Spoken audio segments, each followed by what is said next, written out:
Yes! Hello, my beautiful friends. What an amazing day it is. And welcome back. I hope that your weekend is unfolding oh so beautifully, despite the bombs that have fallen over there in the Middle East on Iran. Or maybe that's something you're excited about. But we've got a lot of reaction on both sides of this thing, and we're going to go through it today. Happy Sunday. Thanks for joining us on this special edition, my friends.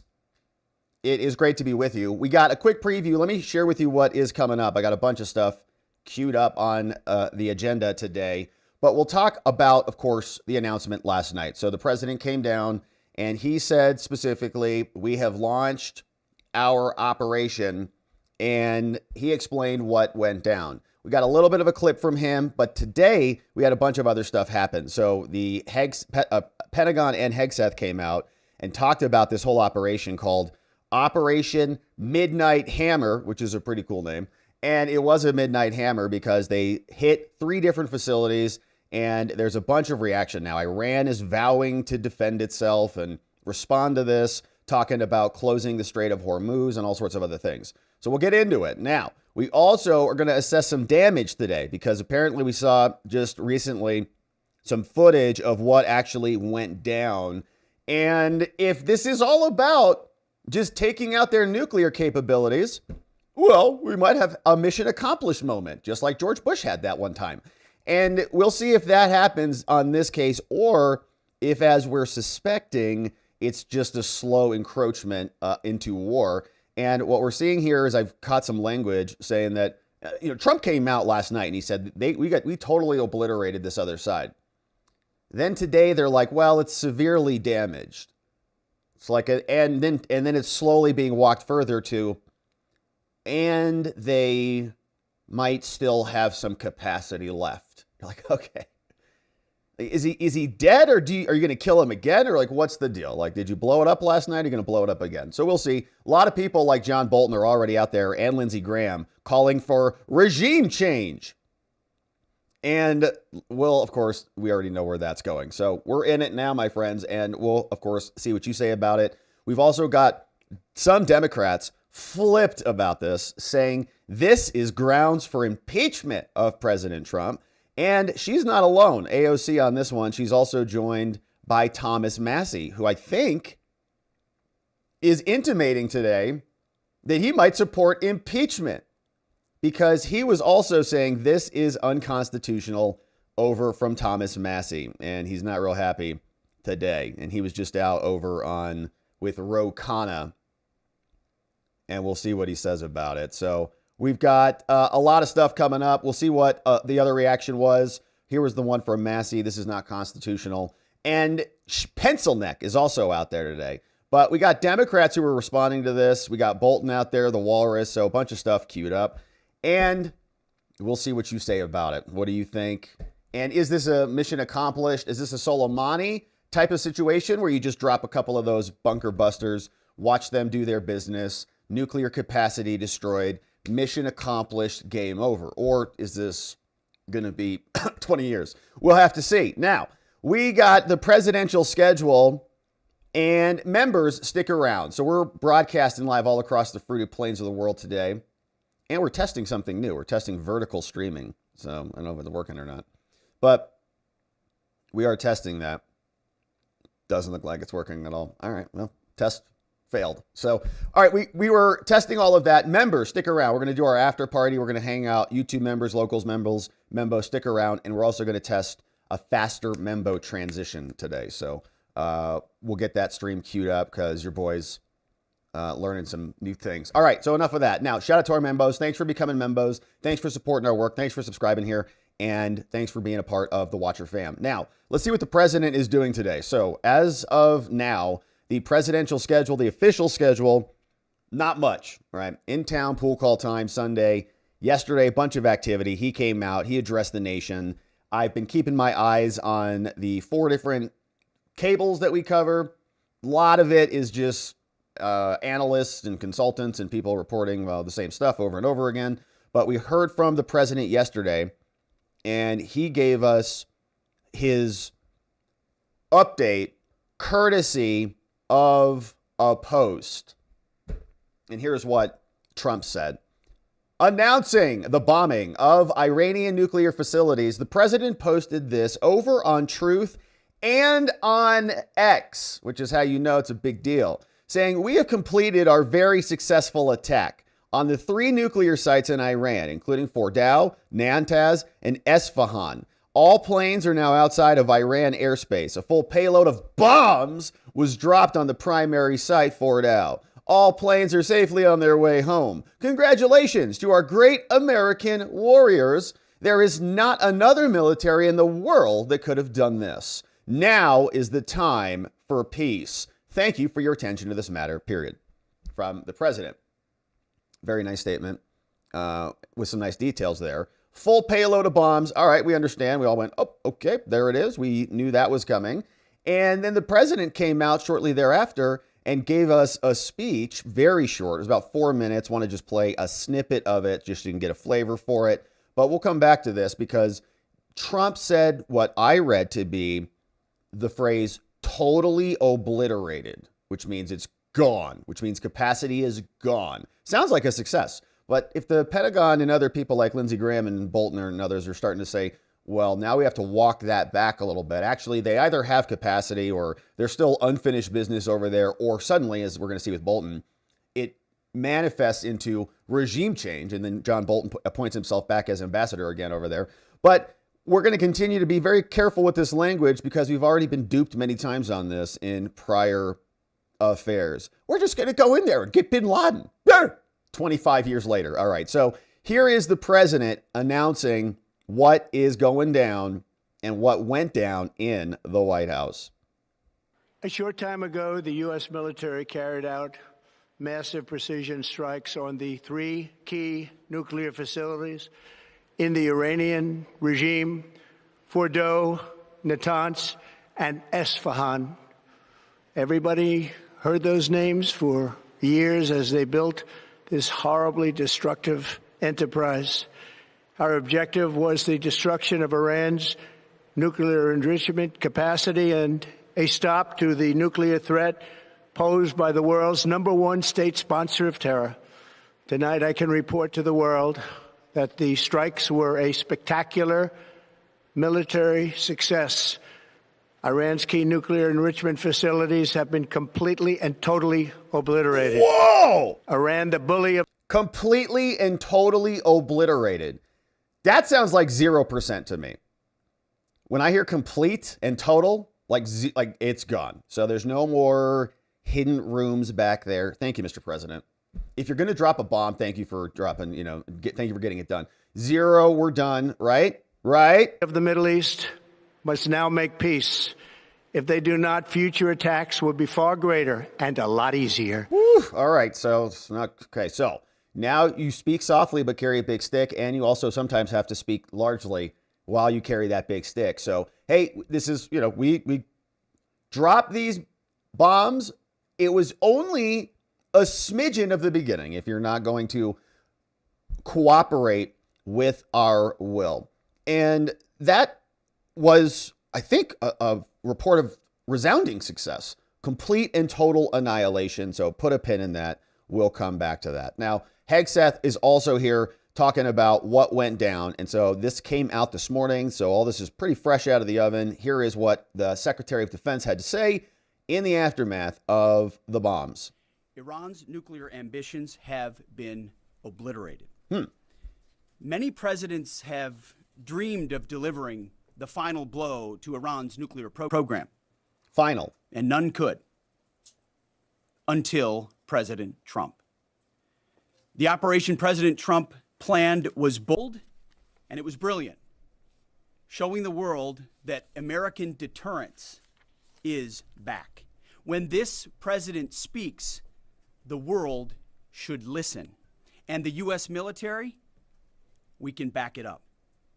The most powerful military the world has ever known. No other country on planet Earth could have conducted the operation that the chairman is going to outline this morning. Not even close. Just like Soleimani found out in the first term, Iran found out when POTUS says 60 days that he seeks peace and negotiation, he means 60 days of peace and negotiation. Otherwise, that nuclear program, that nuclear capability will not exist. He meant it. This is not the previous administration. That's for sure. President Trump said no nukes. He seeks peace, and Iran should take that path. He sent out a truth last night saying this: any retaliation by Iran against the United States of America will be met with force far greater than what was witnessed tonight. Signed, the President of the United States, Donald J. Trump. Iran would be smart to heed those words. He's said it before, and he means it. All right, so that is from Hegseth. Now, a little bit more outlining the actual operation. This is Operation Midnight Hammer, and they spoke for about 30 minutes today. These are the highlights. Chairman Kaine also came out and explained what went down from our military, and here is his report. The bombers launched from the continental United States. As part of the plan to maintain tactical surprise, part of the package proceeded to the west and into the Pacific as a decoy, a deception effort known only to an extremely small number of planners and key leaders here in Washington and in Tampa. The main strike package, comprised of 7 B-2 Spirit bombers, each with 2 crew members, proceeded quietly to the east with minimal communications. Throughout the 18-hour flight into the target area, the aircraft completed multiple in-flight refuelings. Once over land, the B-2s linked up with escort and support aircraft in a complex, tightly timed maneuver requiring exact synchronization across multiple platforms in a narrow Can you guys not hear volume? piece of airspace, all done with minimal communications. This type of integration is exactly what our joint force does better than anyone else in the world. At approximately 5 p.m. Eastern Standard Time last night, and just prior to the strike package entering Iran, a U.S. submarine in the Central Command Area of Responsibility launched more than 24 Tomahawk land attack cruise missiles against key surface infrastructure targets at Esfahan. As the Operation Midnight Hammer strike package entered Iranian airspace, the U.S. employed several deception tactics, including decoys, as the 4th and 5th generation aircraft pushed out in front of the strike package at high altitude and high speed, sweeping in front of the package for enemy fighters. All right, so we got the gist of it. Now they're going to go drop the bombs. Let's see how he wraps it up. We are unaware of any shots fired at the package on the way out. Iran's fighters did not fly, and it appears that Iran's surface-to-air missile systems did not see us. Throughout the mission... All right, so resounding success, almost like shooting fish in a barrel. No real opposition at all. And they just came out and took out, it sounds like, 3 major locations and facilities. Now, there was a question that went over to Hegseth about the response of other countries. Do you think that, like, you know, this could trigger like another World War situation where you have like an allied group of countries join together and like an Axis power of other countries join together, like, you know, Soviet Union, China, North Korea, maybe Pakistan, some other countries in there? What do you think? Here is the response to that. Iran and North Korea are cooperating on nuclear and missile development. Do you think there is a possibility that Iran, North Korea, and the other forces, such as China, will join forces to retaliate against the United States? Well, unfortunately, because of the policies under the previous administration, we drove those countries together, and ultimately that creates a challenging environment.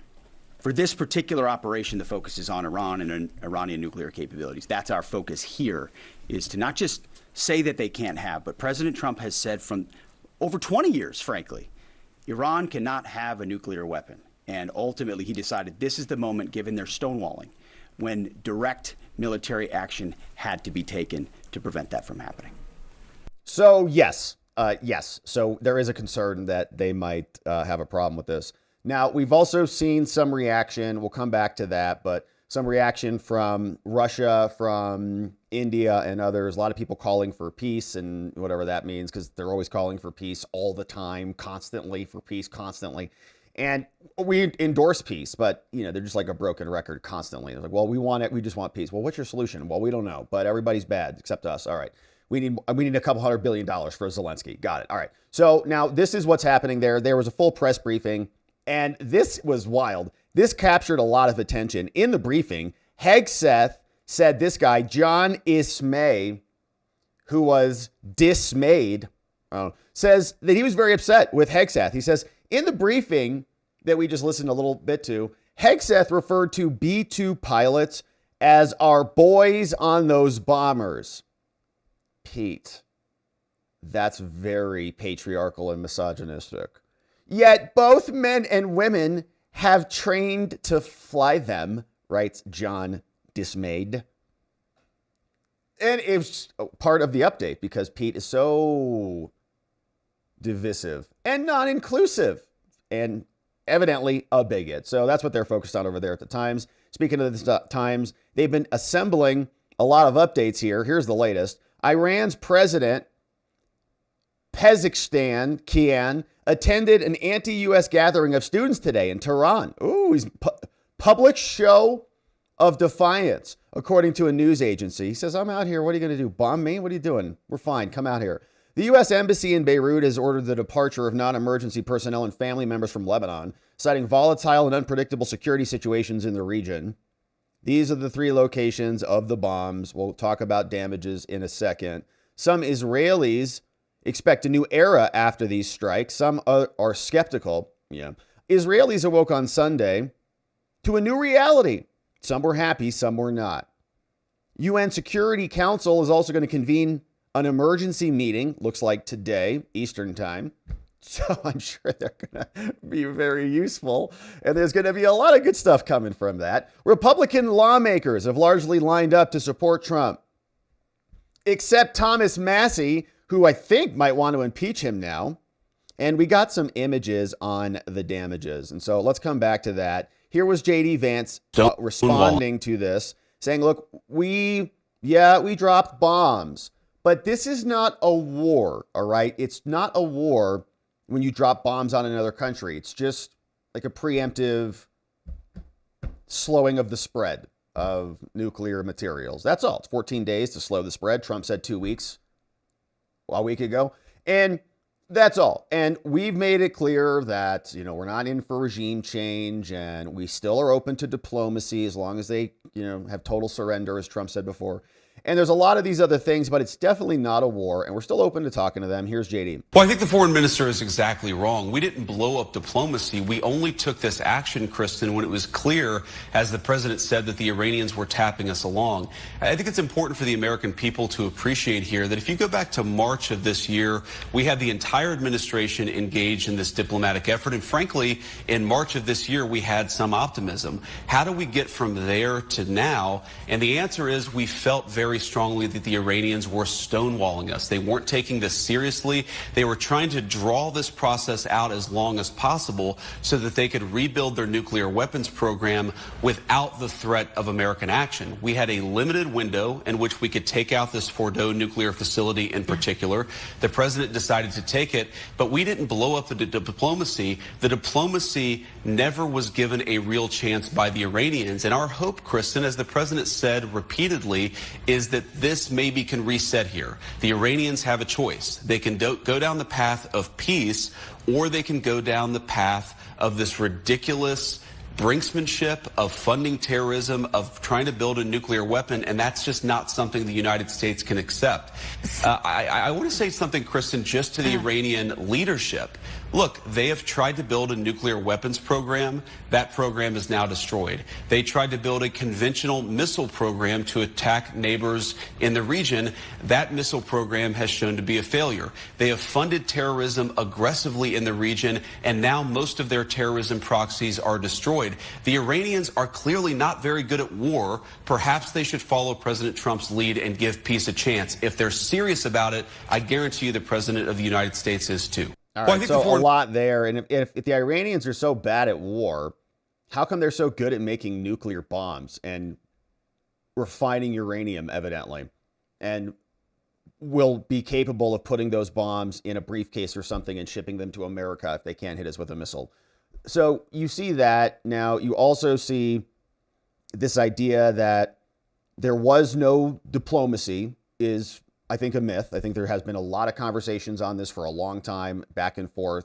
You might not like how this ended up right now, but I think the fact is that there are hegemonic powers in the world, and one power is not going to allow another power to secure a weapon that is going to jeopardize them. Just as a matter, it doesn't matter who the entities are, right? If you're in charge and someone, doesn't matter what it is, you're in a position as a boss, as a CEO or whatever, right? And there's a threat to your existence, you're going to deal with that threat. And if you have the power to do it, you know, and you're ethical and within the bounds and all the things, like, you're going to take that action to do it. You're going to protect your kid. You're going to protect your country. You're going to do those things. Now, whatever direction that is, and you might say, well, morally, this one's bad because it's Israel and Iran, or it's might makes right, or whatever. But I think in the global stage of things, the United States, as one of the hegemonic powers that has a lot of might in this world, is just as a matter of national security, not going to allow a threatening nation to secure a weapon against them, right? And I don't think China would do it. Russia didn't want Ukrainians to come onto their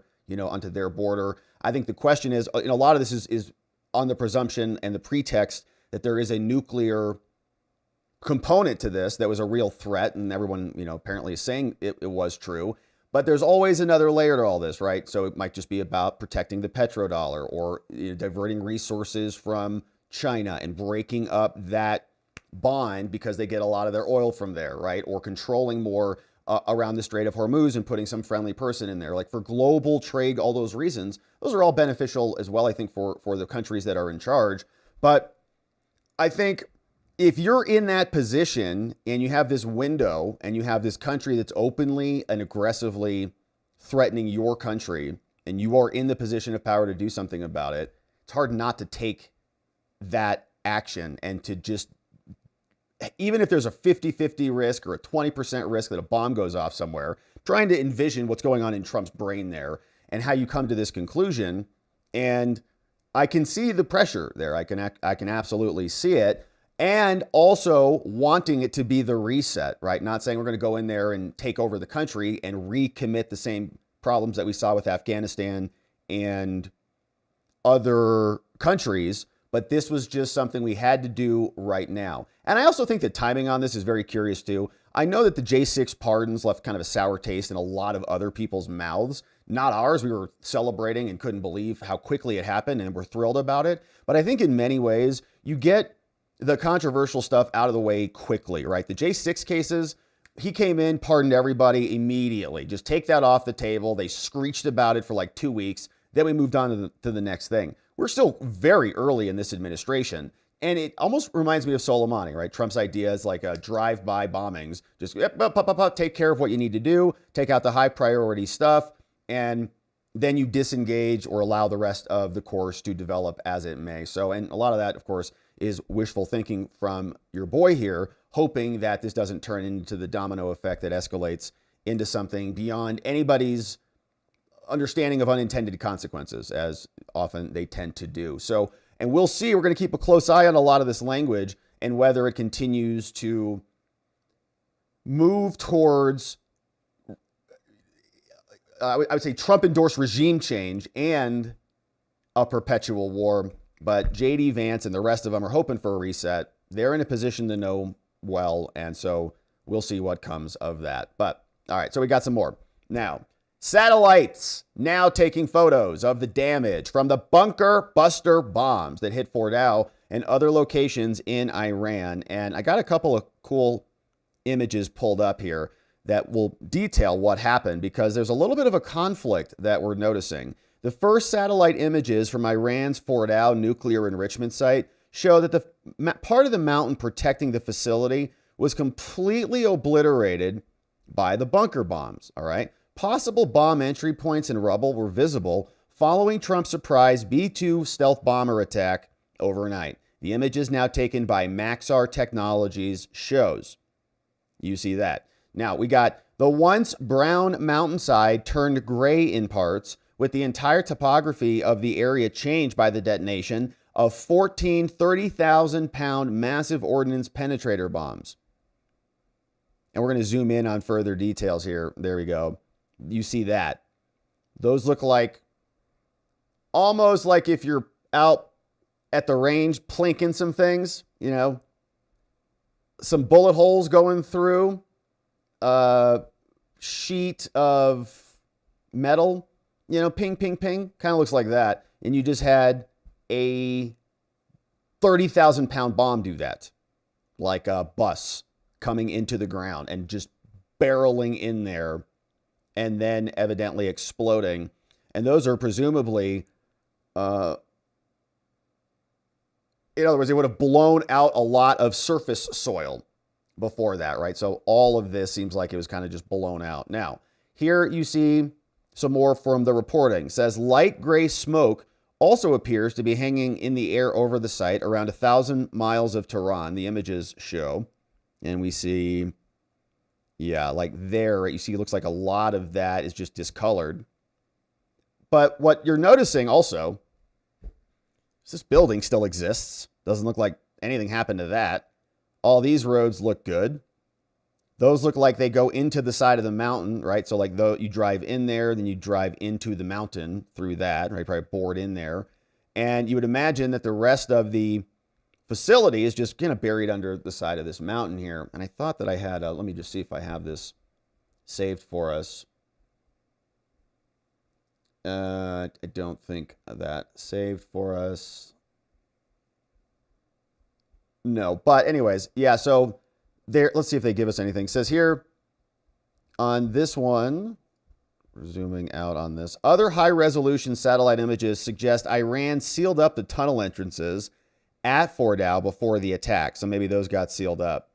An artery of the roads that leads to the facility with pre-images showing many vehicles lined up. Also, they say they suffered major damage along with the second site in Esfahan, while the nuclear site in Natanz has been destroyed. So major damage at some, right? Second site's like major damage. Tehran is yet to issue a damage assessment of the sites. Says Iran reportedly evacuated Fordow some time ago. The enriched uranium reserves had been transferred from the nuclear centers, and there are no materials left there that even if targeted would cause radiation and be harmful to our compatriots, they said. Fordow is buried deep under the mountain near Qom, meaning the tactics deployed were to cause a cave-in or subsidence into the site. Israel lacked the ordinances to do this. These are 30,000-pound bombs. They penetrate allegedly 200 feet underground and then explode. And that's what went down. So we also saw this. General Flynn posted this. He says, you see the difference? Here's a little bit of a before and after on the sites. So right there looks like was before. Then you got, you know, 3 of the plunkers, poom, poom, poom, coming down in there, exploding and doing something in the ground, right? Obviously exploding and shattering everything that is down there. So that was one scene. Here's another one from Brady Affleck, and this shows you kind of the before and after as well, just in an image. Now, I think, wouldn't you also just take out that building, like while you're there? That building, you just take it out. Just drop another one right on that. Is it a decoy? Is there nothing in there? Like, is that where they store their Christmas decorations or something? And it's like, whatever. It's all their Christmas decorations and whatever. Or what? I don't know what they store in there. I know that they're not Christians. Anyways, the point is that here, this is some more. More from them. Here, we got this. Now, what's interesting about this, right, is the latest developments. They say that Iranian officials said that they were working to assess the scale of the damage. Fordow, Natanz, and Isfahan from the strikes that hit early on Sunday. In a news conference on Sunday morning, they said that there was severe damage and destruction, but a final assessment would take time. Another senior official, right, so here's another one, says that the attack on the Fordow site did not destroy the heavily fortified facility, but severely damaged it, right? So it's not destroyed. Oh, so they're going to just spin up those centrifuges again in 6 months. Question for Hegseth. Is this a prolonged conflict? Is this going to be open-ended? He said, this is most certainly not open-ended. He told the same news conference, he said, Trump was a focused, powerful, and clear mission, and said Iran reserves all options to defend its security, said someone else, Iran's foreign minister called Abbas. We have to respond based on our legitimate right to self-defense. We'll see. More than 40,000 troops on bases in the region, all placed on high alert. U.S. officials say Iran has depleted its stockpile of medium-range missiles. The country still has a bunch of other things. And so, is there more to bomb? This is the first time they've used these bombs in combat. I'm sure they're pretty excited about that too. All right, so here was another report on this, right? He again says extremely severe damage and destruction. So it sounds like the nuclear threat is removed. Battle damage assessments indicate that all 3 sites sustained extremely severe damage and destruction. More than 125 U.S. aircraft participated in this mission, including B-2 stealth bombers, multiple flights of 4th and 5th generation fighters, dozens and dozens of air refueling tankers, a guided missile submarine, and a full array of intelligence, surveillance, and reconnaissance aircraft, as well as hundreds of maintenance and operational professionals. Yeah, so a total military operation was underway. And as we heard from Trump, he said that they were totally and completely obliterated. And this is from his speech. Iran's key nuclear enrichment facilities, Trump said this last night, have been completely and totally obliterated. So they must now make peace. So sounds like they nailed it, right? Done. So we also see, though, that then C-SPAN comes out and they say, well, Pentagon leaders just say it was severe damage. Right? This is on C-SPAN. So I noticed that language a lot and I think, okay, here we go. It's only severe damage. That's different than completely and totally obliterated. Hopefully they're actually obliterated. Now, the Russians and this guy called Dmitry Medvedev, you remember him, he used to run the place over there. Now he's the deputy chair of the Security Council of the Russian Federation. He was the 3rd president of Russia, back for 4 years when Putin was on vacation. Then he gave it back over to Putin. And so, you might say he's kind of a spokesperson or an extension of Putin or like Putin's id or something like that, or not. But here's what he posted about this. So kind of here's how the world is reacting. What have the Americans accomplished with their nighttime strikes on 3 nuclear sites in Iran? He says critical infrastructure of the nuclear fuel cycle appears to have been unaffected or sustained only minor damage. The enrichment of nuclear material, and now we can say it outright, the future production of nuclear weapons will continue. What? It will? A number of countries are ready to directly supply Iran with their own nuclear warheads. Whoa! That doesn't sound good. He posted a bunch of stuff a little out of order. It says, Israel is under attack, or explosions are rocking the country, and people are panicking. The U.S. is now entangled in a new conflict with prospects of a ground operation looming on the horizon. It says Iran's political regime has survived, and in all likelihood has come out even stronger. The people are rallying around the country and their spiritual leadership, including those who were previously indifferent or opposed to it. As Donald Trump once hailed as the president of peace, has now pushed the U.S. into another war. The vast majority of countries around the world oppose the actions of Israel and the United States. That's from Dmitry Medvedev. And obviously a pretty provocative statement. Now, I also saw the Prime Minister of India also came out. And so we're looking around the world. What are other people saying? He said this, spoke with the president of Iran in India. We discussed in detail the current situation, expressed deep concern at recent escalations, which was from us, America, reiterated our call for immediate de-escalation, dialogue, and diplomacy as a way forward and for early restoration of regional peace, security, and stability. So, which escalations is the Indian prime minister concerned about?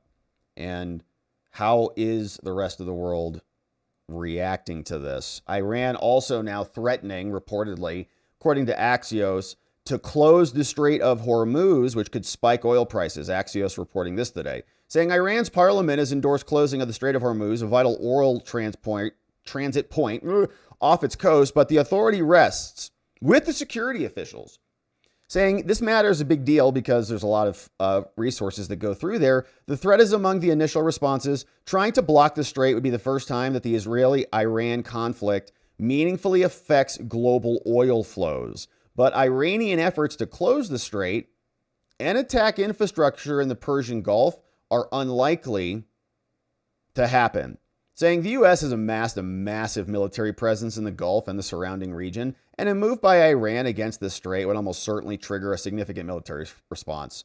Yeah, Eurasia said Iran is also unlikely, so it's nukes and the oil, says is unlikely to hit strike targets while its own exports remain intact. Increased Iranian harassment of tanker traffic is likely coming in, or is likely in the coming days. So Hegseth got another question about this, saying, what is the actual damage of this? Are they going to be able to re-compromise their destroyed capabilities?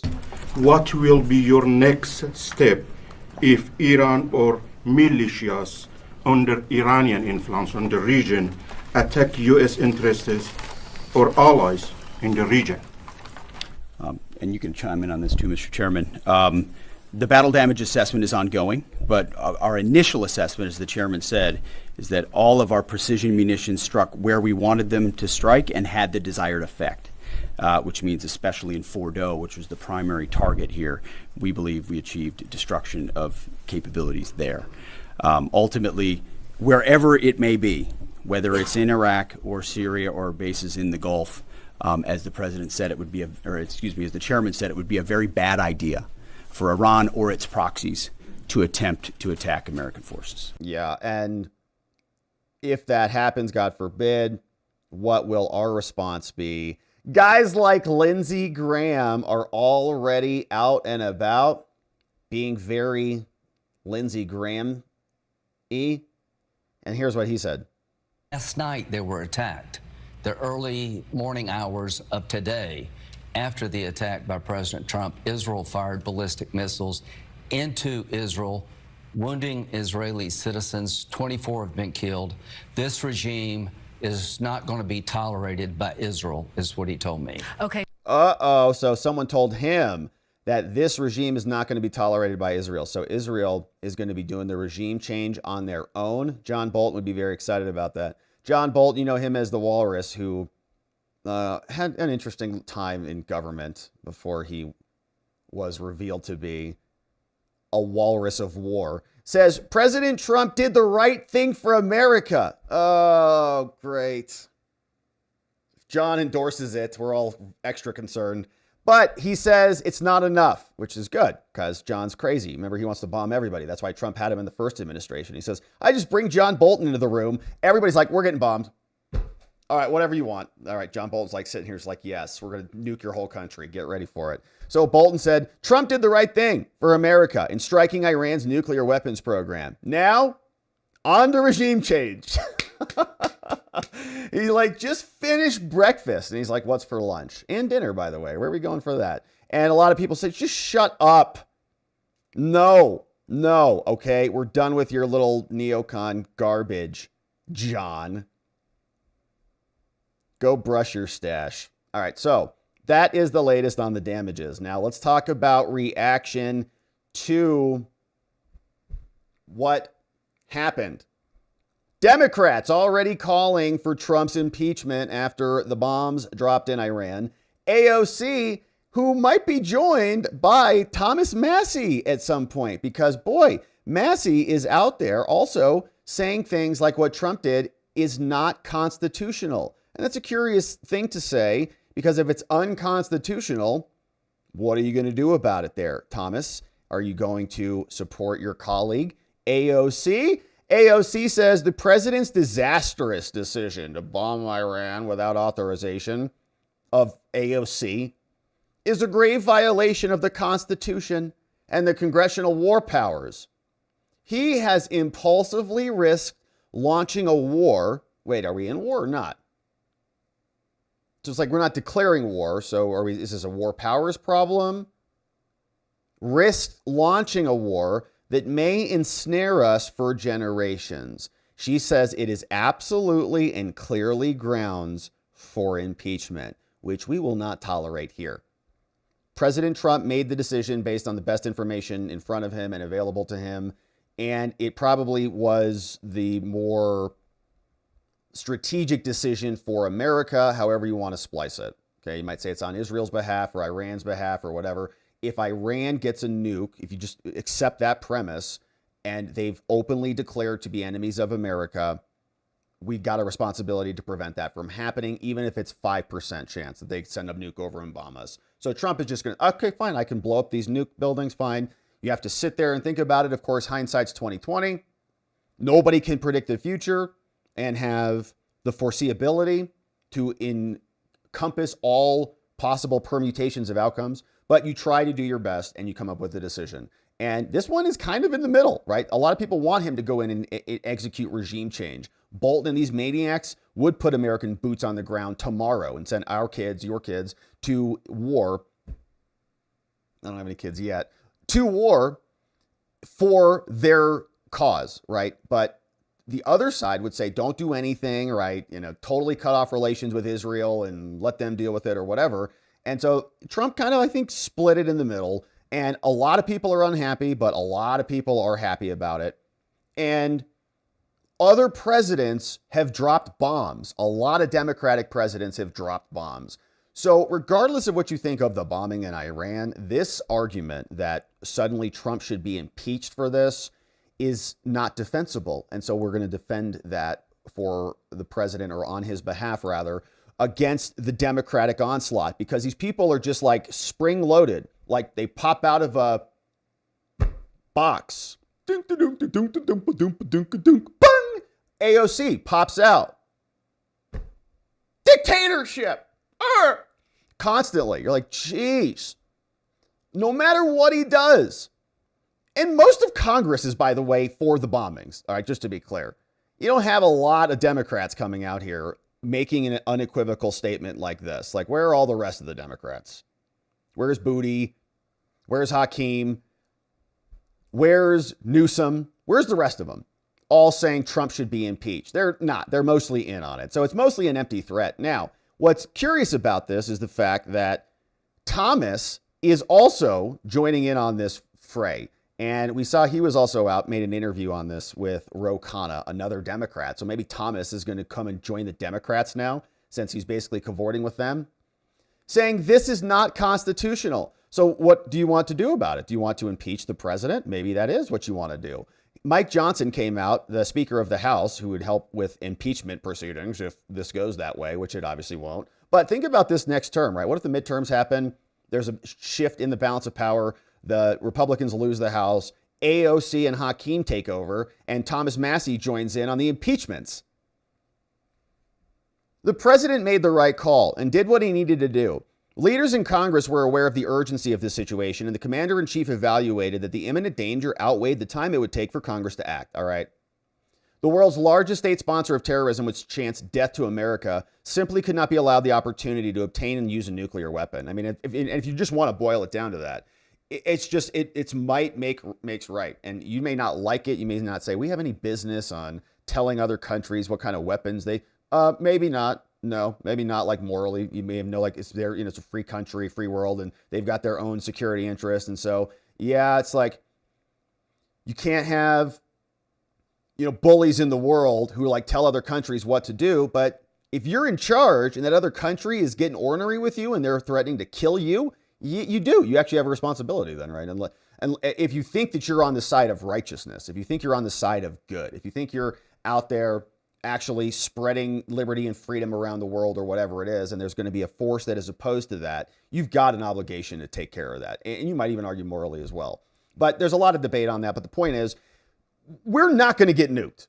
We're not going to get nuked. So if we have to bomb some nuclear facilities in order to make sure that that does not happen, even if it's a remote 1% chance, it's got to, it has to happen. And if you're the president, it's like, you got like a bunch of people saying, hey man, this is a real possibility. There's a non-zero chance a nuke goes off in America that was coming from Iran.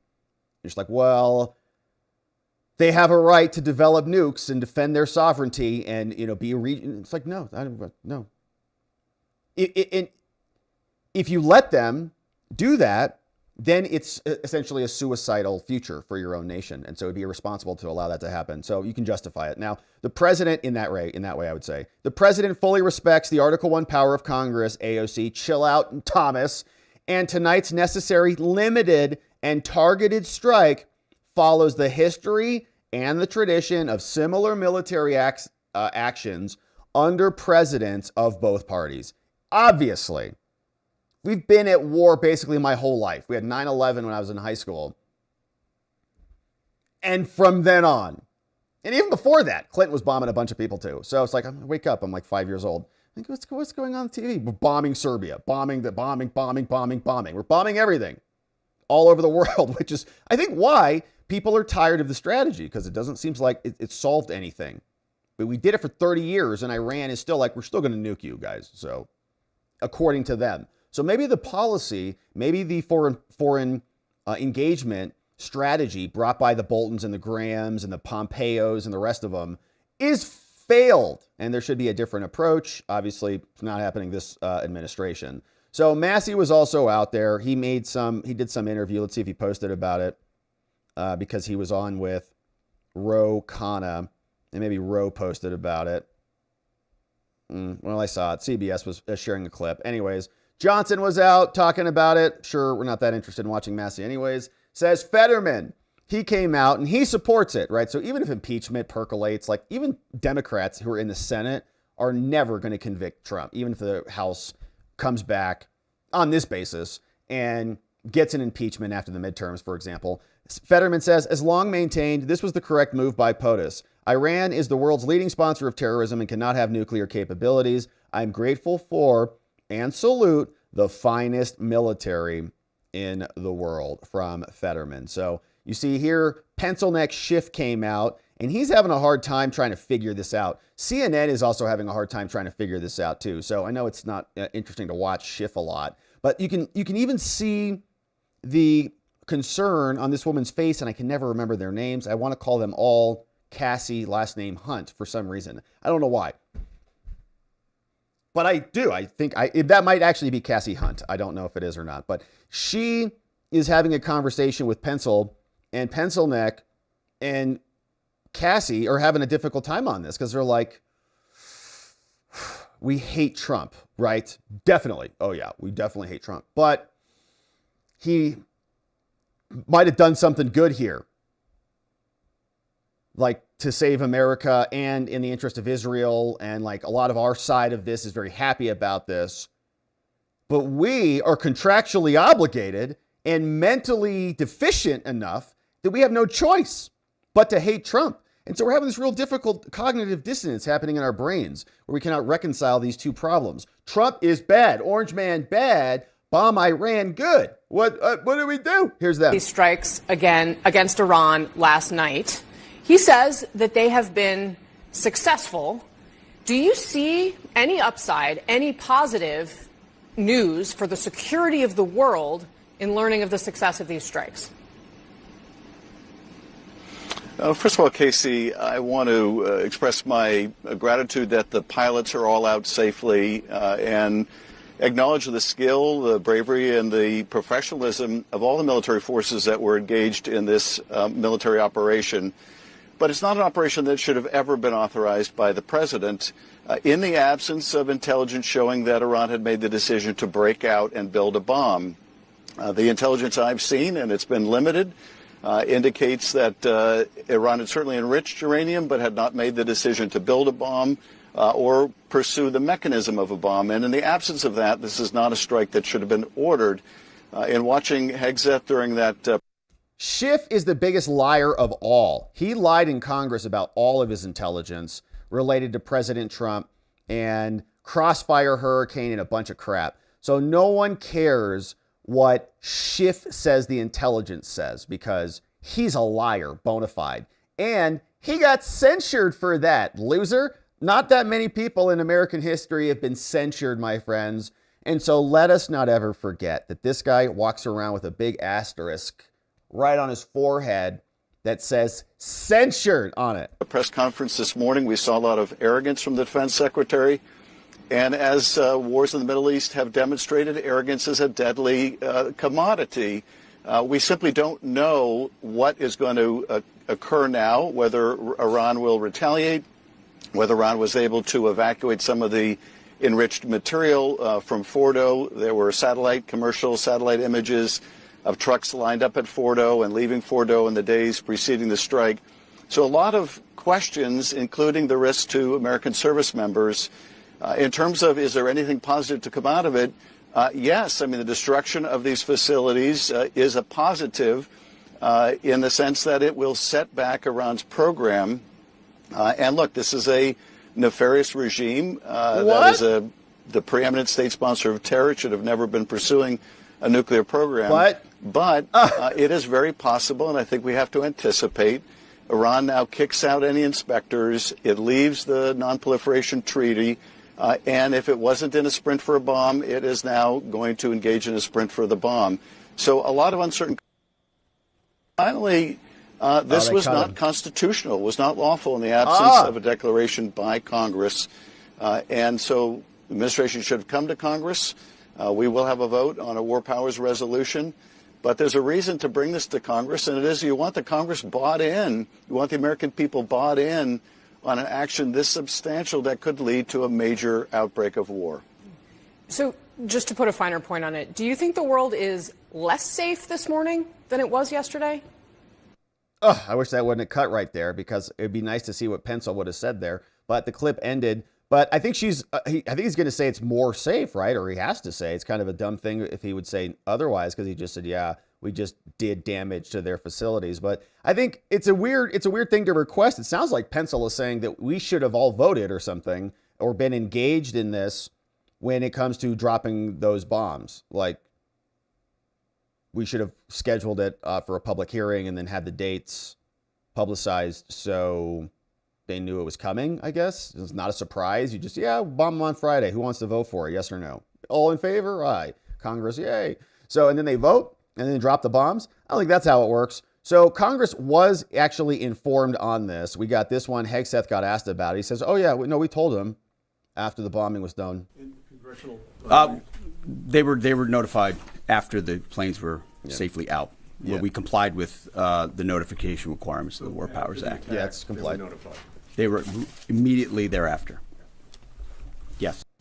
Immediately after they were notified, totally in compliance with the law. And so just relax, everybody. This was Dan Turrentine. And you know him. He does a two-way show with Mark Halperin and Sean Spicer. Good show. I recommend it. Shout out to those dudes over there. They have a app called the Two-Way TV app, and they do a podcast also on YouTube. And they talk about a lot of stuff. Good show. But he came out, and he usually represents the Democratic wing of the conversation. And he said, it was too depressing to write this last night. After we got off the air, so I went to bed. But it needs to be said by more Democrats, all right? This was not an impeachable offense, Alexandria. And Trump did not need congressional approval for one precision attack under the circumstances. Just like Obama didn't when he took out bin Laden, allegedly. Why can't our party just say it's great, we achieved the objective and destroyed Iran's nuclear sites? Because they can't.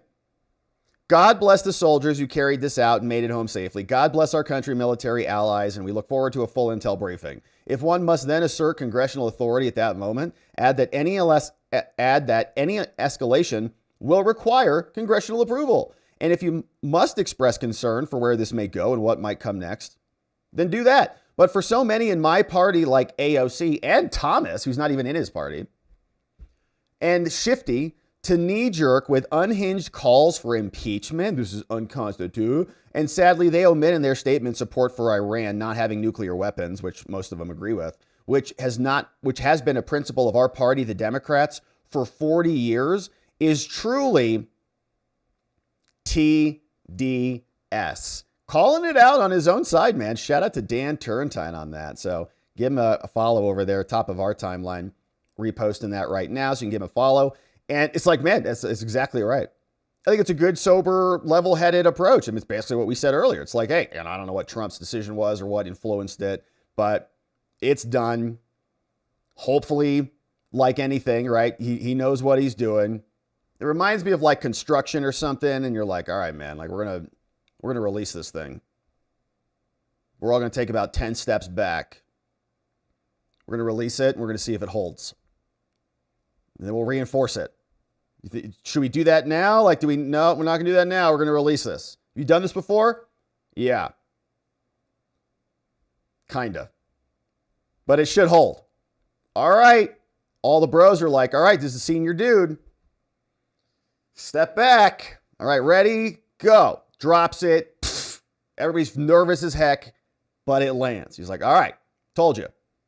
I knew it. I was pretty sure. And then let's go. Okay, put a brace over here, put a brace over here. It's good. We're good. Now we can adjust it now. Whatever it is you're doing, right?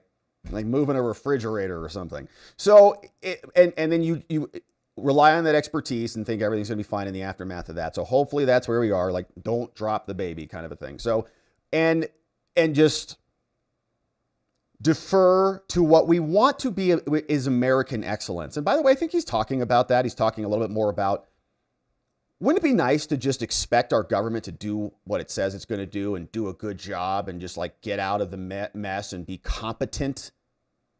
We want competent outcomes. We haven't had that our whole lives. They have always said it's going to be 14 days to do anything, and it's always a disaster. But what if that was the actual, like the government said something and you could expect that they would deliver on that? We're all like, battered citizens after having been dragged through these wars for 30 years. So we just don't even understand what it's like to be treated nicely by our military apparatus. Like, we're just going to use our bombs very intelligently, very strategically, and get out, and it's not going to cause a ruckus, so just chill. And that would be nice. Wouldn't it be nice to have that again? But maybe that's what we're getting. All right, so who knows? Lawler was out. Mike Lawler, he is a representative over from New York. Huge fan of the SALT cap tax. Loves that New York gets discounts on their high taxes. But anyways, he's out here, a little snippet of him on the other side of Massey in the House. Well, we're privileged to be joined by him. Congressman Mike Lawler, are you there? Prime Minister Netanyahu and King Abdullah while we were there. And obviously, there was a lot of discussion around Iran and its nuclear program and the potential of an Israeli strike. Prime Minister Netanyahu made very clear that there was zero chance he would allow Iran to get a nuclear weapon. And obviously, in recent years, they have come dangerously close to producing enough weapons to attack Israel. And given the fact that they have been the greatest state sponsor of terror, they have funded Hamas, Hezbollah, the Houthis, and other terror proxies in the region to not only attack Israel, as we saw on October 7th, and as we saw with Iran's ballistic missiles attacks last April and October. But the fact is that Iran has targeted U.S. forces in the region. All right, so, and they got hit. Now, we also got Bolton. Here was a little bit of Bolton, the mustache. He is here explaining Trump did a great thing. For being here. Were you surprised that President Trump took such decisive action? Well, let me say this unequivocally. I think President Trump made the right decision for America to attack Iran's nuclear weapons program. And I think we're on the verge of potentially seeing regime change in Iran as part of that. I think this is a huge change in the Middle East. It was a decisive action. It was the right thing to do. I thought somebody should do it for a long time, but better late than never. Better late than never from Bolte. So Trump also said this, right? If they even think about striking back, there may be some serious problems for you Iranians. If any retaliation by Iran against the United States will be met by force far greater than what was witnessed yesterday. Thank you, Trump, President of the United States. And Rubio was also making the rounds this morning. He says, listen, this is not a war, okay? We are not at war. it's just a little bombing that needed to be happening. It's like spring cleaning, taking out the nukes, the nuclear fissile material every year. It's like somewhere it's just accumulating like gunk on the planet. We just got to go clean it out every now and then. But it's not a war, definitely. Are we now at war with Iran? No. No, we're not. This is not a war against Iran. This is very simple. 67 days ago, the President of the United States sent the Iranians a letter, and it said, you're not going to have nuclear weapons. You're not going to have a militarized nuclear program. Let's negotiate. I want to do this diplomatically. I want to do this peacefully. They tried to play him along the way they've played every American president for the last 35 years. And, the president told them, if we don't get a deal, which is what he wanted, then I'll have to handle it differently. And that's what he did last night. He handled it differently. But that was an Iranian choice. We didn't make that choice. They did. By playing games with Donald Trump, they made a huge mistake. And President Trump acted last night. And I think the world today is safer and more stable than it was 24 hours ago. And a bunch of these countries putting out statements condemning us, privately, they all agree with us that this needed to be done. They got to do what they got to do for, their own public relations purposes. But the only people in the world that are unhappy about what happened in Iran last night is the regime in Iran. Have you heard from anyone in Iran, and are you expecting retaliation? Well, if they retaliate, it'll be the worst mistake they've ever made. Look, we can fly in and out of Iran at will. We went in last night. The president sent our military forces from halfway across the world, went in, conducted this operation, left. Not a shot was fired against us. They didn't even know what had happened. By the time we left, the planes were out of their airspace before they finally started realizing they'd been hit. So it would be a terrible mistake if Iran retaliates. But that's not our goal. We are not declaring war on Iran. We're not looking for war on Iran. But if they attack us, then I think we have capabilities they haven't even seen yet. It would be a terrible mistake on their part. And frankly, it's not what we hope for or wish. What we want now is to ensure that Iran never has nuclear weapons. If what they want is a civil nuclear program where they have power plants like a lot of other countries in the world have, they can do that. That's the deal that's been offered to them. They rejected it. They played us. They tried to play us, I should say. They wouldn't respond to our offers. They disappeared for 10 days. And now, the president had to take action as a response. And the response included strategic ambiguity. Can you walk us through the plan in terms of how? Yeah, we got it. So the question, of course, is what does the rest of the world have to say? Because it is a big world out there. And the New York Times gave us an update and a little bit of a recap here on all the countries. The UN came out. Antonio Guterres says that he was gravely alarmed, saying the strikes are a dangerous escalation in a region already on edge, saying there's a growing risk that this conflict could rapidly get out of control with catastrophic consequences for the world. European Union, the bloc's top diplomat called Kaja Kallas, urged all sides to get back to the negotiating table. She said Iran must not be allowed to develop a nuclear weapon. Okay, so 1 point to Iran, 1 point to Israel. China, the government in Beijing said it strongly condemns the U.S. strike and called for an immediate ceasefire. Okay, great. So China joins in with the Iranians. A statement published by the state broadcaster attributed to the foreign ministry said the U.S. actions seriously violate the purposes and principles of the UN Charter and international law, which are totally irrelevant in the domain of international power. It's like, okay, law, whatever, no one cares. Ultimately, no one cares, right?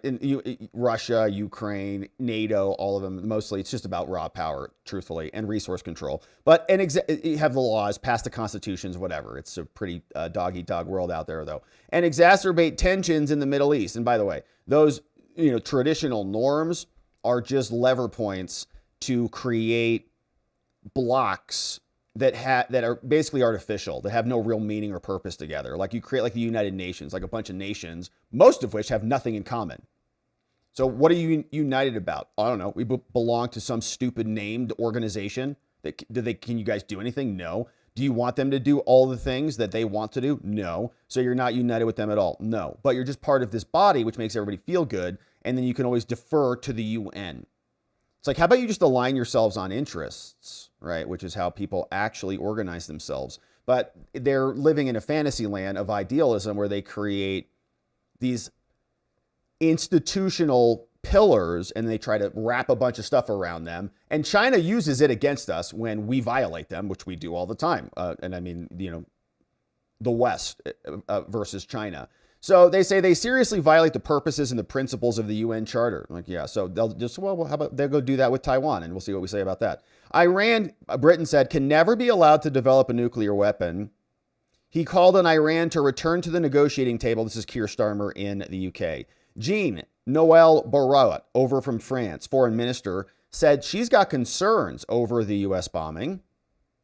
France was not involved in these.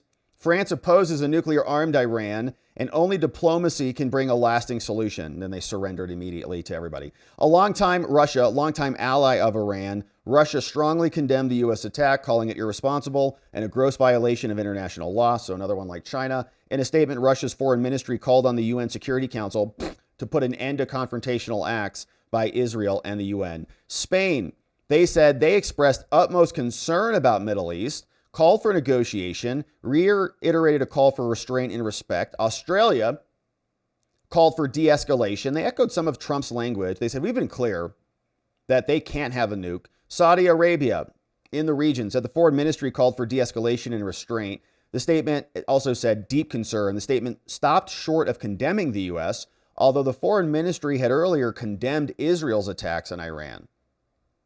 Saudi Arabia depends heavily on American military support, hosts a lot of other military bases that could be the target of Iranians.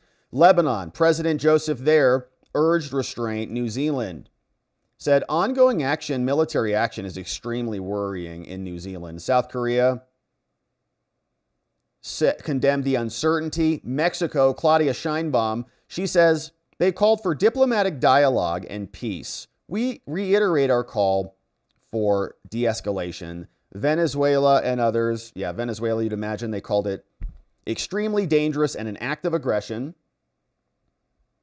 Chile said we demand and need peace. And Cuba called it a dangerous escalation. So the traditional Axis powers are aligning themselves. Venezuela, Cuba, China, Russia, the allied powers, UK, France, America, New Zealand, Australia will be coming in on the other side as the pieces get moved around, hopefully in an effort to resolve the conflict. Of course, we'll see where it goes. Thank you for subscribing and joining as we do. All right, my friends. Now, it has been a beautiful stream. Happy Sunday. Very glad you're joining us. If you're just catching up here, quick recap. We talked about some good things today. We looked at the presidential schedule. In fact, let's see if that's changed at all. That has changed it. Oh, full lid. Nope. So they're done. Full lid called 9:26 earlier. In-town pool call time. So nothing happened in there. Let's check over on the C-SPANs and see what we got on this one. See if there's anything else happening today. Looks like no, pretty quiet over there. Bondi is testifying tomorrow. Pam Bondi? Oh, okay. Should be fun. I wonder how much money she's going to need to release the Epstein files. Huh?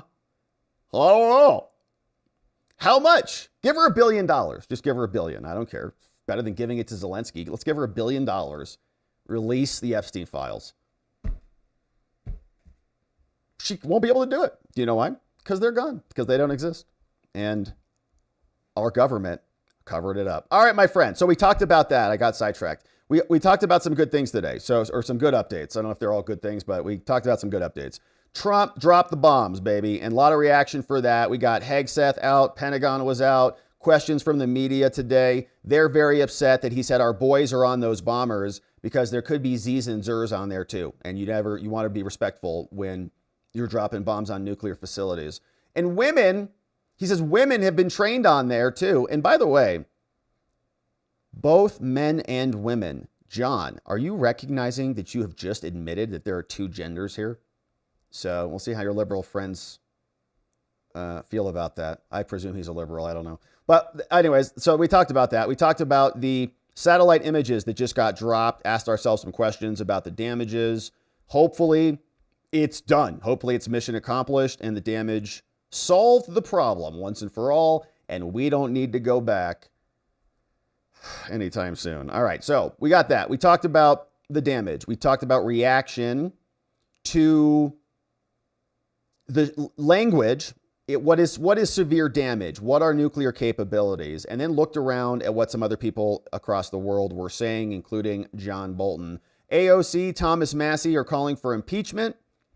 Massie saying this is not constitutional. He's not called for impeachment yet, but if it's unconstitutional, well, what do you do about that? So we'll see what Massie says and where he goes and what Ro Khanna does with this. But Trump and Hegseth said we comply with the laws. Congress is not going to have to sign off on these things. Even Democrats are calling out other Democrats saying, you guys are jumping the shark on this, right? This was a good thing the president did. It was a competent thing. So just chill out.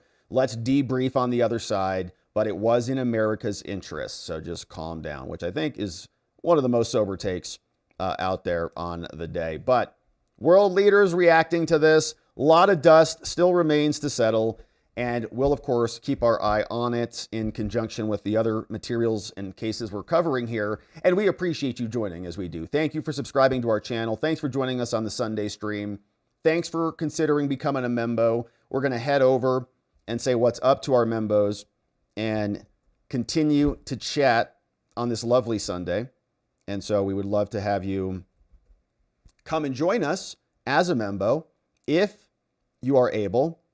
And Donut, you're clipping for us today? Donut's amazing. Donut modding down the fort for us, man. Keeping things amazing. Thank you for doing this. So shout out to Donut today for clipping for us. Awesome. Hey, what's up on an impromptu, unscheduled Sunday stream? Happy Sunday, baby.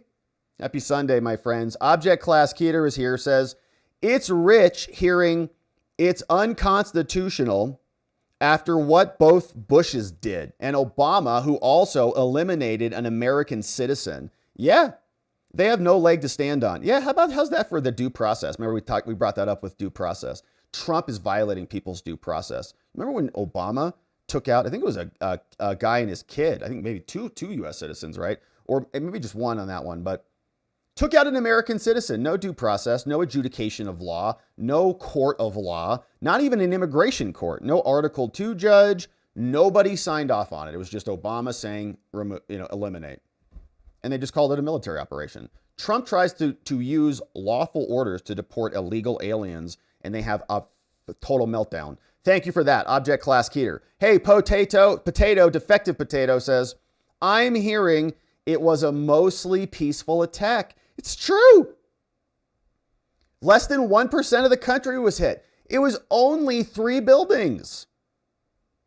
3 sites. Just like those 3 Waymos they torched. Only 3. Only 3 cops got injured or whatever it is. Only 3 buildings. Only 3 federal courthouses got lit on fire. That's all. Don't worry about it. It's mostly peaceful, so just chill out, everybody. Thank you, Potato. Very good comment. G-Men. It's so ironic that Obama used force against Afghanistan, Iraq, Syria, Libya, Pakistan, Yemen, Somalia, yet no one calls for his impeachment. Not to mention that he eliminated American citizens in Yemen. That's right. No due process screeching on those. No ACLU lawsuits. No nationwide injunctions. No calls for impeachment. Because he wasn't Trump and he was serving their interests, not American interests. Nothing from AOC. They're all hypocrites. What's up, G-Men? Hey, testing 2741 says, Trump has made me a believer, not in the war, but in the strikes. Not in the war, but in the strikes. Yeah, I mean, it's there. Like, I don't want to call it faith, but there is a little bit of like deference, maybe to. That's the whole concept of a republic and like having a representation. It's like, look, man, I can't handle all this stuff. Like, I'm not going to be the president. I'm not going to have the faculties to make all the decisions. I got other things to worry about. So I'm going to elect you to handle that for me. I think you have good judgment. I think you've got good reputations, good experience. You're in a position of power. We've seen you handle other high stress situations. We've seen your decision-making capabilities. We know how you act, whether it's with integrity or character or honor or value or virtue. And so we're going to defer that to you.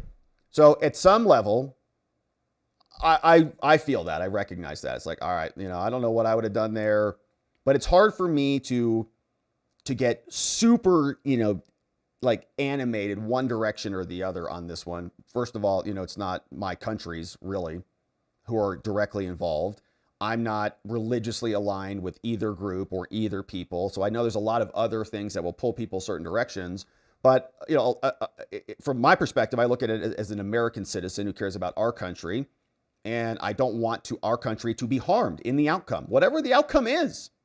I don't want us to get exploded. I don't want us to get dragged into World War III. I don't want anybody to get nuked or anything like that. So if we're acting in those interests and it achieves that outcome, I don't know exactly how we're getting there, but I've actually volitionally delegated that to somebody else, right? That's the point of our system is we have a republic. We're represented by people. So for me to get mad, to say, well, I'm going to delegate and like offload some of this decision-making to you, presume that you have good skills and judgments, and then you make that decision, and then I get mad at you for that. I'm like, well, I wouldn't have done that. I was like, well, there's a lot you don't know, and there's this fog of war and this gray area, and so I can see the decision rationally from a number of different angles and not get too spun up about it. But I know a lot of other people, just are seeing something differently than I'm seeing. And they're immediately calling, even on people who I thought were friendly with Trump, calling for his immediate impeachment,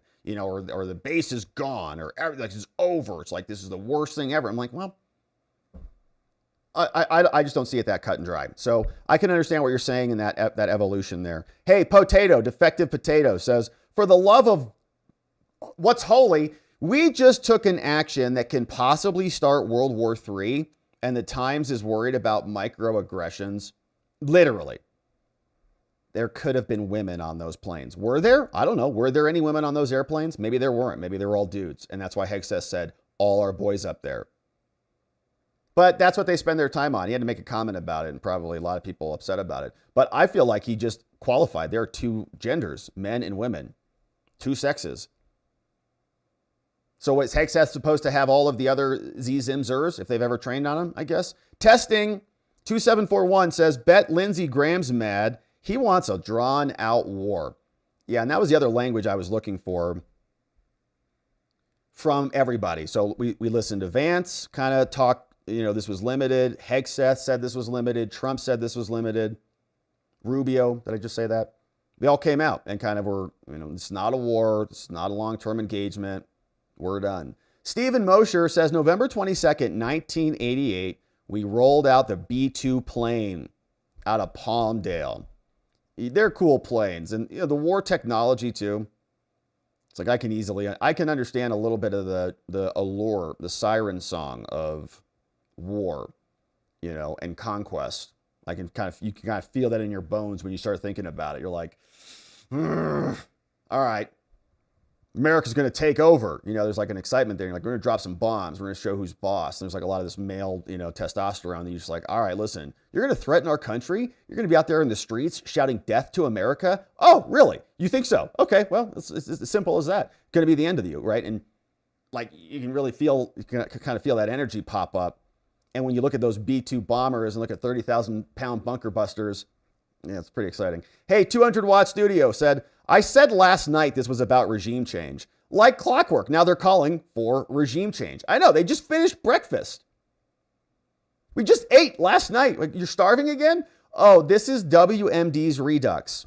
Yeah, that's what we're worried about. 200 Watt Studio says, Homan just said that Biden let in exactly 1272 unvetted Iranians during that administration. Perhaps that should have been a priority before the bombing. From 200 Watt Studio. Yeah, interesting. King Ginger says it was just like Top Gun 2. Such a good point. And 23 months as a membo. Thank you for that, King Ginger. I also think that, and we've talked about this, not just in this case or situation, but how they seed what's going to happen in Hollywood. Some of it's fiction. Some of it's, I think, revelatory. Sometimes I think they show you what they're doing to kind of reveal the truth a little bit. And we all just sit here like, wow, that's crazy. They're cloning people. Or wow, that's crazy. They have AI that can kind of like control people's lives essentially by nudging them and stuff like, it's like, What else is that? Top Gun 2 comes out, and then the pilots just did Tom Cruise. Off-Label Podcast says, I was saying that we funded this with Obama and Biden. We needed to clean our mess. Have we done that? Or created a monster? It's a good question, Off-Label Podcast.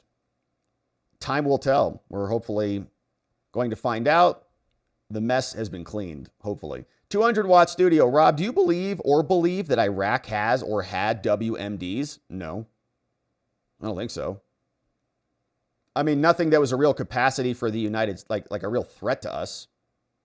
Like, I remember, and I might be misremembering it, I was much younger, and I was pretty duped into that, by the way.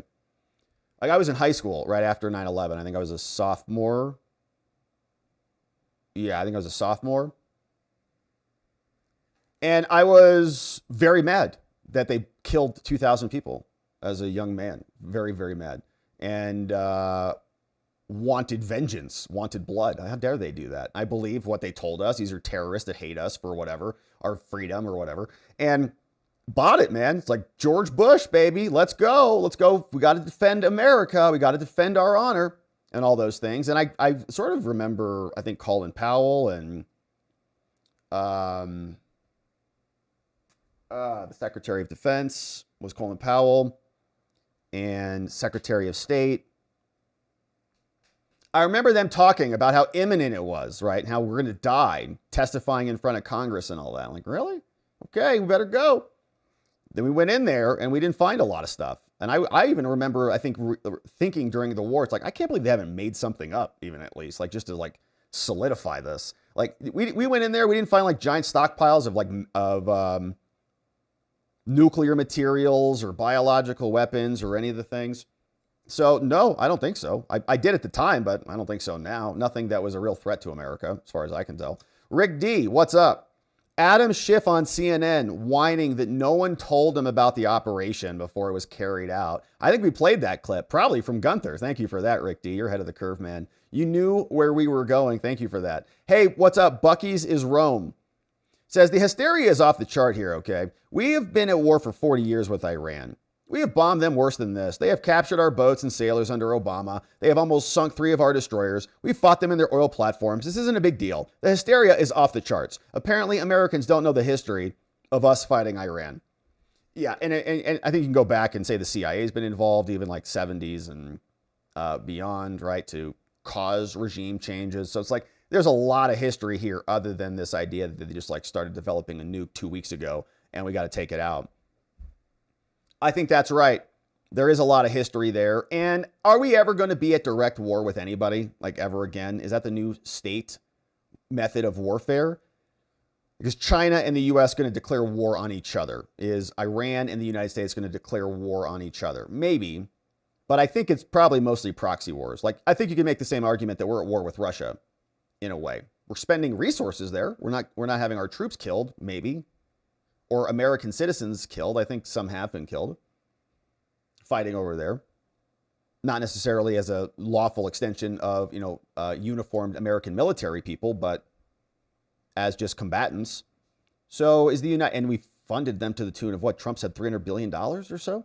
So is that not a war? I mean, how much money that is? That's a lot. Anyways, Bucky's is Rome says, circuit judge just rules Trump administration must restore Iran's nuclear facilities. You hereby are injuncted. This was a violation of Iranian due process. We order you to go reconstitute those blown apart security facilities and researchers and reassemble them in our courtroom right now. Bucky's is Rome says, here's the number of times Obama dropped bombs but didn't declare war. Libya, 11. Pakistan, for years, 9 to 16. Yemen, 09 to 16. Somalia, same thing. And Iraq and Syria as well. This one came in from Bucky's is Rome says, time to update your flags. Yeah, it's the newest cause du jour. So you go from your Instagram is now in love with the Iranian flag. The Palestinian flag is now drowning. The gay flag has already drowned and been dead for a while. And the Ukrainian flag is now the Titanic at the bottom of the Atlantic and has been there for 40 years. Sorry, Ukraine. Sorry, Zelensky. You got forgotten about. Rick D, what's up? This one is a meme from Rick D. Says, what do you want for peace? He says, send a pallet of cash now. How much? $2 billion. He says, yeah, no problem. I'll drop $2 billion off. Look outside. There it is. Bucky's is Rome says, America has drones around the world routinely taking out targets, and people are seriously going into mass hysteria about bombing 3 nuclear sites. It's amazing to watch in real time. Trump gave Iran every opportunity, and even the EU, after talking to Iran, was like, this is totally a waste of time. Anyways, the U.S. military isn't putting people in Iran. I wonder what the big freak out will be next week. Oh, it'll be something. Can't wait for it. Bucky says, I love Israel because outside the U.S. military, they are some of the best fighters on the planet and bring the heat to knuckleheads. I'm making a team, the IDF, the Kurds, and probably Eric from karaoke night at the sushi place. Shout out to Eric. And we are going to bring freedom to the Middle East and Bucky's. We ride at dawn. All right. IDF, Kurds, and Eric from sushi night, along with Bucky's is Rome. Geared up. Geared up, baby. Good luck to you guys. We love freedom around the world. Hey, Bucky's is Rome says, this is the new vision of Rome I'm willing to die for. All hail Bucky's. For those who are about to die, we salute you. All right, so Gaza just becomes one giant Bucky's facility. Probably be nice. Yeah, get a lot done there. Bucky's, find everything there. If Iran doesn't surrender in the next 24 hours, I'm going to drop Chris Christie on them. Thank you. Oh, gosh. That's a violation of the Geneva Convention. Yeah, this came up last week. We were talking about the mothers of all bombs and how they were 30,000 pounds. And I thought, well, I thought personally the mother of all bombs was Fannie Willis, because she's the biggest Fannie in all of Georgia. So, and there's something bigger. Apparently there's a bigger bomb. So they dropped a 30,000 bunker buster. But I was thinking just drop one Fannie Willis and that's going to obliterate everything. Iranians will come out and surrender immediately. There'll be peace in the Middle East because if they know, it's almost like World War II with Hiroshima and Nagasaki. You drop one Fannie Willis, should solve everything. But if they don't get it, then you drop a Letitia James on them. And it's just game over. But that's definitely a violation of the Geneva Convention and cruel and unusual punishment. NY Renal, 25% of my physician group is Persian. Not one is against the bombing. So that's great. That's good feedback. A little anecdotal, but it's good feedback. Oh, no. What's this woman's name? Greta? She's on her way to Iran. Is she on a sailboat this time too? Bucky says, bruh, the War Powers Act gives explicit legality to what Trump did. Yeah, it just says you have to notify Congress. We notified them. So chill out. Notify within 48 hours. We did. And then Congress can come back and declare war or something, but it's not going to go that far. Trump says we're done. Hey, Milo Phone Bill says, where is the line between nuclear nation states brandishing nuclear weapons and terrorist nations with realizing their nuclear ambitions? This is a very difficult decision. What part of 80% plus uranium enrichment isn't part of a nuclear weapon development? We don't know the classified details on research conducted in Isfahan and the nuclear initiators. It's exactly right. Like, there's so much that we don't know. That's why it's if you're gonna, like, we make an agreement with ourselves. Like, there's going to be a bunch we don't know. We have to have somebody go do that for us. And so when we defer to that person to go do the thing for us, I think it's prudent to give that person time to allow that action to come to fruition and not to declare he should be impeached immediately for that. What's up, this old guy? Any Democrat who says this was unconstitutional should read my post to the news stream on Locals today. Takes a little walk down memory lane, dudes. Don Quixote of La Mancha can give you lessons. Don Quixote. What's up, this old guy? Thank you for the post over on Locals. And Locals friends, check it out. Says, hey, this old guy. I made the decision to grow my beard because if I only grow my mustache, I look too much like John Bolton. Yeah, I can't do the beard thing too well. Just get a little of this, like 5 o'clock shadow. It's like makeup for your face for dudes. It's great. Anyways, it doesn't grow like here. Kind of the beard kind of like just like grows like out here, like a neck beard. But I think I could probably do a pretty mean stash and then lose half of our audience if I did that probably. All right, anyways, what's up? What's up, Potato? Thank you for that. This just in, judge has ordered Trump to rebuild Iran's nuclear facilities. Build them up. Judge Boasberg issued a nationwide injunction Restore them to how they were immediately, or you're in contempt. Philip Butler, Iran still has the enriched uranium. They just moved it. Probably going to need some more bombs then, huh? Thank you, Philip. Seekin Finden says Judge Boasberg is going to hold Trump in contempt for not turning the B-2 bombers around. Amazing. Yeah, turn them around and go get, bring Kilmar back over there from Iran too. Mr. Magic Man, why would Trump inform Congress of the strike when a general in his last administration offered to advise China if or when he was going to strike them? They have earned their mistrust from Trump. Such a good point. Remember that when Milley did that? Mark Milley, after January 6th, he said, it was in, I think it was some January 6th report, that he was talking to his Chinese counterparts. And he said something to them like, we've got everything in control. Don't flip out. Don't worry. Remember that? I do, Mr. Magic Man. Thank you for the comment and the nice dono. Doan, Fordow took 12 laser straight MOPs through an air vent, basically making a molehill out of a mountain. Wow. You think they went, you think they sent them down like an air shaft? Like they're that precision, like Elon catching that thing with like chopsticks? Think they sent them down an air shaft? Like in the hole in Star Wars? Like Luke Skywalker? Do Hamid, what's up, Boba, says, insert a supposed rant here. Democracy. Also, the world is going crazy. Don't be a bandwagoner. From Amnit Baba. What's up? Don is here. Says, difference with Iran and Iraq is Saddam denied WMDs. Iran thumbed its nose at the non-proliferation treaty and vows of impending genocide. Yeah, it's like, if you have a guy outside your house, like screaming around with a weapon, like, he may not be use it against you, but if he starts saying he's going to use it against you and he probably won't or can't or whatever, because you have a big fence or like, you still have to deal with that security risk. I don't know if that's the point you were making, but E. Texley, regarding the timing, Friday was the expiration of the futures markets. That's right. Shabbat started in New York soon after the markets closed. The bombs dropped around the end of Shabbat in the U.S.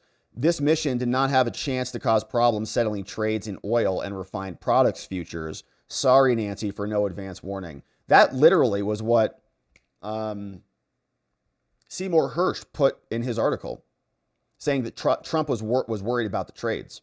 We read that last week, so it happened. What's up? Bucky's is Rome. Cartels looking at the spicy Doritos dropping mountain-killing bombs, wondering if their fentanyl labs are next. Yeah. Well, that's our border. And those are our population. Those are our people. So a lot less interested if it's our border. Other people's borders get a lot more attention. Hey, Milo Phone Bill. I would imagine that in addition to AOC, the rest of the squad is probably very upset. I haven't looked into them or seen their responses yet, but yeah, you'd imagine it's Cori Bush, although I think she lost, right? Is on her way out. Rashida Tlaib, the rest of the squad. Maria Kathleen. Thank you, Maria. Nice dono. Thank you for this. Says, hey, thanks for all your hard work and the time you spend with us. Thank you, Maria. Thank you for it. It's wild times. It's, I think, a real treat and a privilege to be able to navigate this together with you. Talk about it. Just talk it out. Clear the air. Let's just air it out. Hey, chat with me. Will Mexico's president still call for actions against America now? Will Russia, Ukraine think when Trump talks he's serious? Will illegals self-deport? Will others take him serious? I don't know the answers, but I sure have questions. Well, I do think he is closing a loop, an open loop. He said Iran can't have a nuke, and he took some serious action to do that, and that's exactly what he's doing. Hey, what's up? Chat with me. I do think one message that is huge is Rob can no longer change the schedule. We'll see about that. Sashmiel says, the Iraq WMD had veracity because they did have chemical weapons. One of Saddam's sons was known as Chemical Ali, and they have used it on people. So you think Iraq, and they were going to take that to America or something like that? So you have the same justification there? So maybe we should have just bombed the chemical facilities rather than sending in tens of thousands of troops. But your point might be right? That you could make the same argument. If you're going to say, even if there's like a 1% chance that Saddam had chemical weapons and he'd send them over here and drop them off in a sports stadium somewhere, you have to act to stop that. Maybe it's about the method of the action in Iraq. Maybe if you would have just dropped a couple of bombs on those facilities, Saddam would still be in there. You wouldn't have had all the ISIS and all that stuff, kind of spiral out in Afghanistan. All these. Anyways, who knows? Sasmiel, thank you for that. Doan, How is lethal gas not a weapon of mass destruction? That's what I'm asking, is would it be a weapon of mass destruction that you could actually utilize and deploy? What did they find? I don't know what they found, but it didn't seem to me like it was a real threat that justified what we went in to solve in hindsight. Was not my take. Doan, thank you. Off-label podcast. Wait, didn't Obama get a peace prize, then 9 months later drop enough bombs to equate to 1 every 20 minutes of his presidency or something like that? Yeah, he bombed a lot of people, no doubt. Stop the China hustle fraud says 100 billion stolen in the China hustle stock fraud, 100 billion. NY says 4D chess. 90% of Iranian oil is bought by China. Iranian oil is dirty and not easily refined in just any refineries. This bombing of Iran put the China-Taiwan conflict much closer to prime time now. The Chinese economy is very unstable. They won't be strong enough to try to take Taiwan for much stronger. G-Man says, I wish he named it Operation Rosie O'Donnell. Only Rosie O'Donnell. Which was just amazing. That was, I think, one of the first moments that captured the country's attention to hear from Trump when he was speaking like that. Very different than other politicians had spoken before. All right. Just trying to see if we're streaming on X right now, but we're not. So that test didn't work either. All right. Well, now we know. All right. So my friends, thank you so much for sending those donos in and for being here on this Sunday stream. We are going to hang out with Membos. So if you're a Membo, stick around. Membos, we didn't have our Saturday Membo stream because your boy was on the road. I was on the road at like 6 a.m., traveled around, hung out with Nathan. Thank you to Nathan for helping us yesterday. We now are proud owners of some kayaks and some weight gear. So we can lift some weights here and we can go kayaking. So we went and picked those up over from the cabin. And that's why we missed yesterday. But we're going to hang out with our Membos today. So sorry we missed you yesterday, but we had a great trip. And Nathan was amazing. Thank you to Nathan for your help. Awesome times and a lot of fun. So, my friends, we're going to leave it there on the day. Of course, tomorrow is Monday. We're going to be back. We're going to see what the heck is going on out there. And we're going to debrief it together. We'll also have some legal updates. We'll see what the courts have for us. See if SCOTUS acts. See if judges try to injunct the president on his foreign policy. Maybe there'll be a lawsuit. That'd be wild, right? It would be wild. Somebody might sue him. Somebody might sue him, actually. We might have that tomorrow. All right, so, my friends, we're going to leave it there on the day. Members, stick around. So, YouTube members, go back to the channel homepage. I'm going to try to get this thing activated a lot more quickly today. And we'll see you over there. YouTube members, see you in a minute. Locals, friends, stick around. Otherwise, my friends, I hope you have a beautiful rest of your Sunday. Thanks for hanging with us, going through some of these world affairs together. It is a real privilege and an honor and a treat. We'll pause here for the rest of the day. We'll have ourselves a great restful Sunday, and then we'll come back tomorrow, and we're going to get into it again. Before we do that, big thanks to our friend Donut for clipping for us today. Very much appreciate that. Thank you to our mods and amazing meme smiths who keep things nice and orderly around here. K-Bean, Carrie B, John, we got Neuro D, Dog Digger, Janek, and our amazing friends all helping us here. We appreciate that. And we appreciate you. Thanks for subscribing if you haven't already on the way out. We are coming back here tomorrow to get into it again. And in order to do that appropriately, we are going to need to see you right back here so that together, with your help, we can shine that big, beautiful spotlight of accountability and transparency down upon our system with the hope of finding justice. Make it a beautiful day, my friends, and an amazing weekend. I'll see you right back here tomorrow. Bye-bye.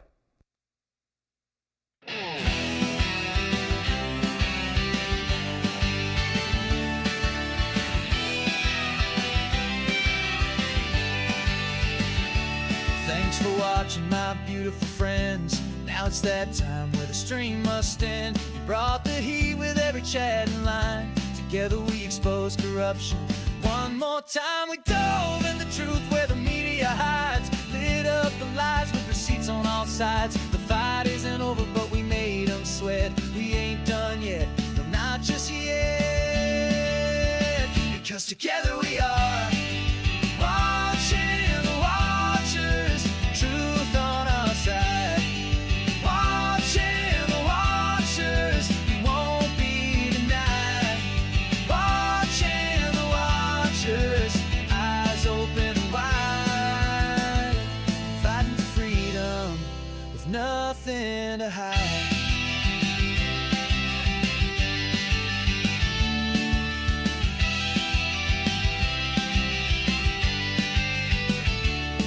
Drop a like and don't forget to share. And bring a friend who's ready to care. Tomorrow's lives are just today's news.